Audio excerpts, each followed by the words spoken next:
Le Grand Matin Sud Radio. Bonjour Elisabeth, bienvenue. Bonjour à tous.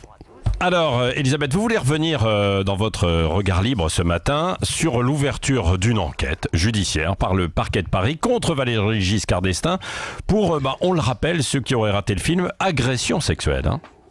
Eh oui, alors cette enquête fait suite à la plainte qui a été déposée en mars par Anne-Catherine Stracke, qui est journaliste pour la télé publique allemande WDR. Je sais pas comment ça se prononce. Alors je vous rappelle les faits présumés. Donc en décembre 2018, la jeune femme qui est âgée de 35 ans interviewe l'ancien président qui lui en a 93. Elle demande une photo avec lui à la fin de l'entretien et là je vous livre son récit. J'étais debout à gauche de VGE et il a mis la main sur ma taille gauche qui a ensuite glissé plus loin vers mes fesses et est restée là.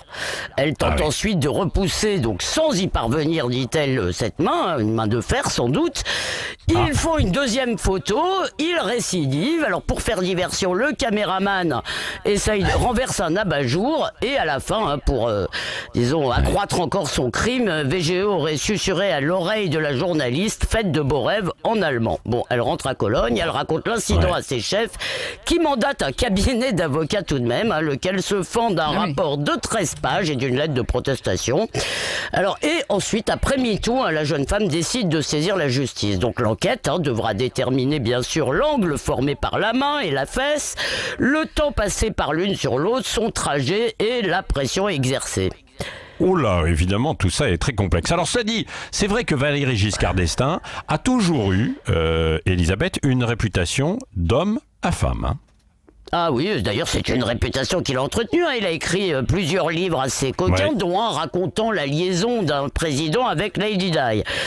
Et puis les plus de 50 ans se rappellent le camion de laitier qu'il aurait percuté en rentrant au petit matin avec, paraît-il, Marlène Jobert à ses côtés. J'ai aucune preuve de tout ça. Mais c'était le vieux monde. C'était le vieux monde, Patrick. Et l'ennuyeuse morale néo-féministe qui, sous couvert de justice, criminalise le désir masculin et confond la drague et le viol, eh bien, ne faisait pas encore la loi.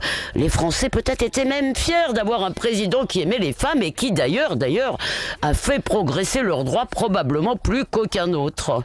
Ouais, bon, c'est vrai, il n'y a jamais eu aucune preuve sur cette histoire quand même. Alors donc c'était mieux avant, quand les femmes se taisaient, c'est ça ce que vous voulez dire? Non. Oui, bien sûr, Gisèle Halimi, Elisabeth Badinter et Simone Veil se taisaient, pour ne citer qu'elles. Alors il est vrai, soyons sérieux, que beaucoup de crimes sexuels restaient impunis, que les victimes souvent se taisaient, et là-dessus, nous avons fait de grands progrès, tant mieux. Ce qui n'est pas un progrès, oui, absolument. Ce qui n'est pas un progrès, en revanche, c'est que l'on puisse qualifier sans rire d'agression sexuelle l'éventuelle main baladeuse d'un vieux monsieur. Alors, la journaliste parle de situation dégradante, alors que franchement elle ne courait absolument aucun danger. Moi alors là je vais me faire je suppose insulter, mais qu'un homme de 93 ans commette ce genre d'écart, eh bien ça me semble même plutôt émouvant et presque rassurant quant à la force du désir humain. Oui, ce que vous voulez dire, c'est qu'elle aurait dû peut-être réagir ou pas réagir, quoi, justement. Qu'est-ce qu'elle aurait dû faire?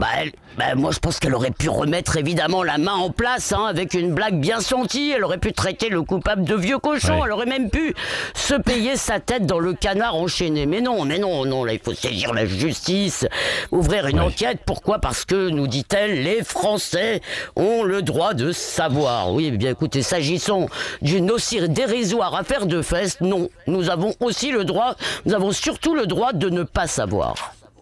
Merci Elisabeth Lévy pour votre regard libre ce matin sur le polisson, jeune polisson de 93 ans, Valéry Giscard d'Estaing. Vous restez avec nous tout à l'heure, Elisabeth. Oui. Oui, c'est une belle transition pour annoncer Tariq, un polisson. Oui,